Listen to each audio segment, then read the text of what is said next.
বাগেরহাট ২৫০ শয্যা জেলা হাসপাতালে বাড়ছে রোগীর চাপ। শয্যা সংকটে অতিরিক্ত রোগীদের চিকিৎসা নিতে হচ্ছে মেঝে ও বারান্দায়। চিকিৎসক, নার্স ও কর্মচারী সংকটে সেবা দিতে হিমশিম খাচ্ছে কর্তৃপক্ষ। বাগেরহাট জেলা রিপোর্টার শকত আলিমের পাঠানো তথ্য ছবিতে ডেস্ক রিপোর্ট।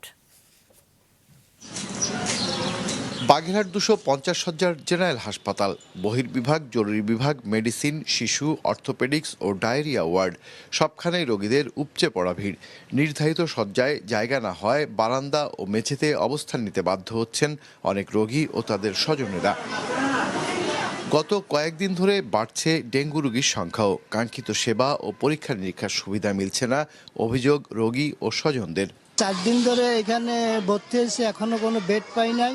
সেই সদর হসপিটালে সেই চিকিৎসা নেই, গায়ে লাগায় না ডাক্তাররা। বাথরুম পায়খানা ময়লা উপরে থাকে, জল তারা রীতিমতো পরিষ্কার করে না। এইখানে ছেলে মেয়েরা সব দেখে না একসাথে, এটা কিন্তু ঠিক না।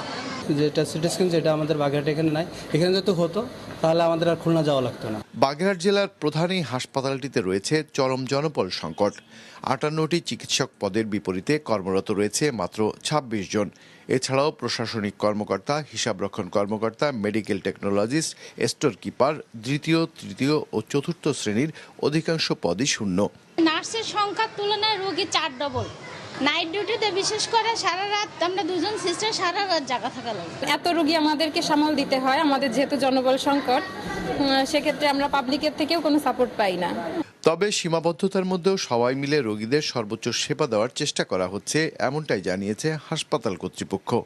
আমার senior consultant, junior consultant, medical officer হতে শুরু করে সব জায়গায় আমার আসলে স্বল্পতা। আমার কর্মীরা চেষ্টা করতেছে, কিন্তু আশানুরূপ যেভাবে থাকা উচিত, কারণ এই রোগীর সংখ্যা কম হলে আমরা সেই জায়গাটায় যেতে পারতাম। বর্তমানে হাসপাতালটির বহির্বিভাগে প্রতিদিন গড়ে 1600 জন রোগী চিকিৎসা নিচ্ছে। দ্রুত জনবল সংকটের সমাধান জরুরি বলছে কর্তৃপক্ষ।